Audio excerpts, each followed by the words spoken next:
volunteer with Mission Restorative Resolutions. Hi there, my name's Lyle Bridges, and I'm a volunteer community facilitator with Mission Restorative Resolutions. Hi, I'm Carolyn Dawn Good, and I've just completed the 2009 training. My name is Kathy Peters. I've been a volunteer with Mission Restorative Resolutions since the class of 2007. Hi, my name is Darla. I'm a new volunteer for Mission Restorative Resolutions. I graduated April 2009. Woohoo! I believe that justice is part of what makes our community whole and harmonious.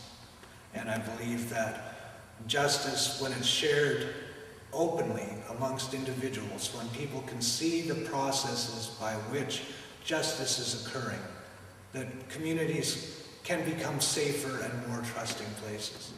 I think over the course of time, it's the irony of our society that as our population becomes more dense and our cities become more robust and diverse, families isolate more.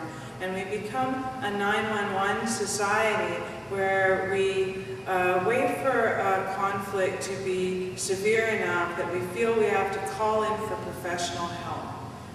That's a very expensive solution.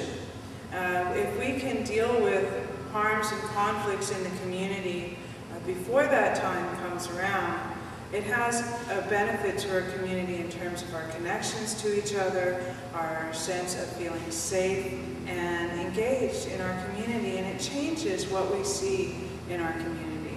So restorative justice is more than an alternative to the criminal justice system.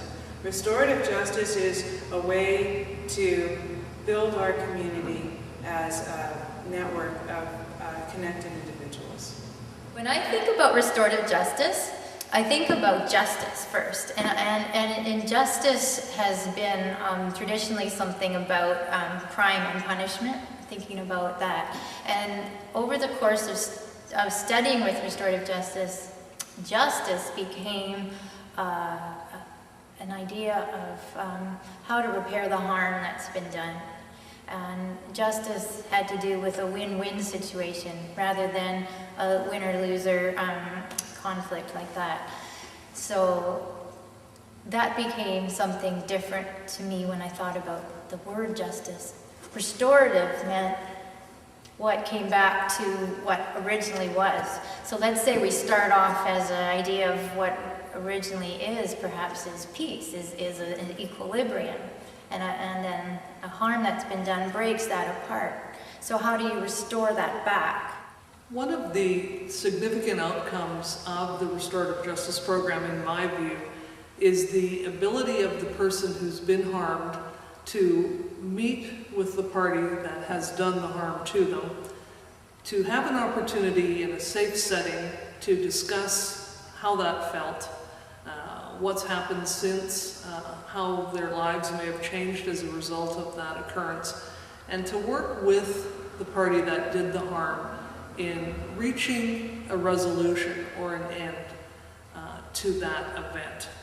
And with the assistance of the facilitators, with the volunteer facilitators, to come up with a meaningful resolve to a harmful event, and to do that without a third party, to be able to do that face-to-face, individually, to work out a resolution that is very specific to them and to the harm done to them. I think that is of great importance and value to this community. The talking piece was going around that circle, and I was watching this room full of strangers who've never all met until now, or maybe we've seen each other but just never knew who each other was. And here we are communicating with each other, we're talking with each other, and we're just having a conversation, and we're talking about our emotions and our feelings, and we're communicating as a community. What MRR does is we facilitate a circle process whereby groups of people, the stakeholders, can come together and can examine the issues from the points of view of each of the other participants. For me, restorative justice is a way for the community to have a healthy response to harms that occur in the community. It's been described as an alternative to the criminal justice process. I see it more as a part of a continuum.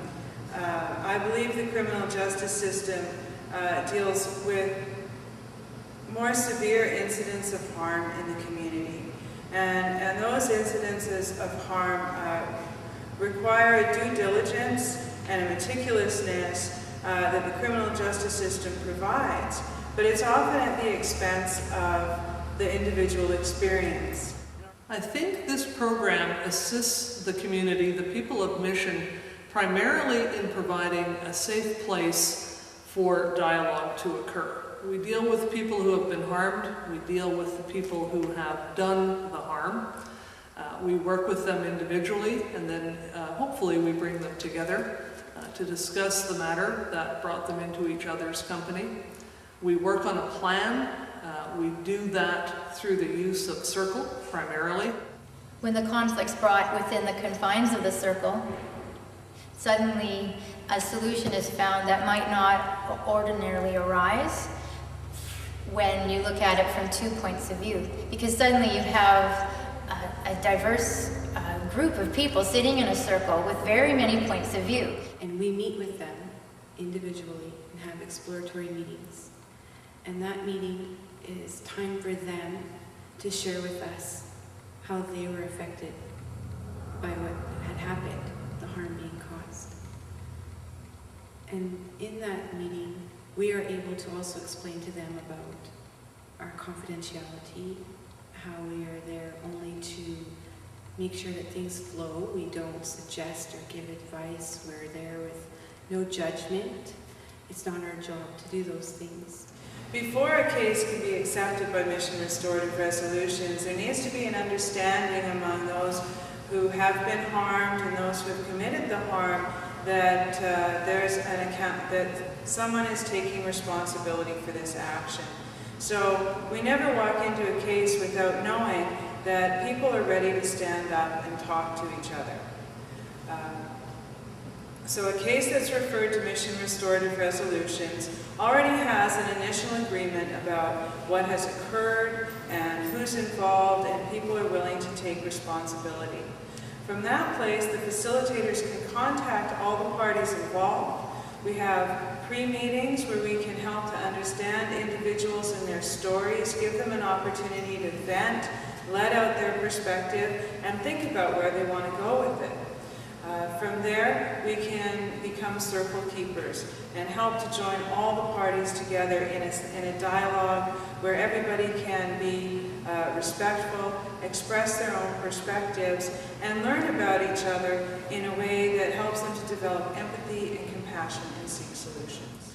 It provides a safe place for people who have been harmed to come and express their concerns and their fears, and to also work towards a solution to whatever event or situation brought them into our arena.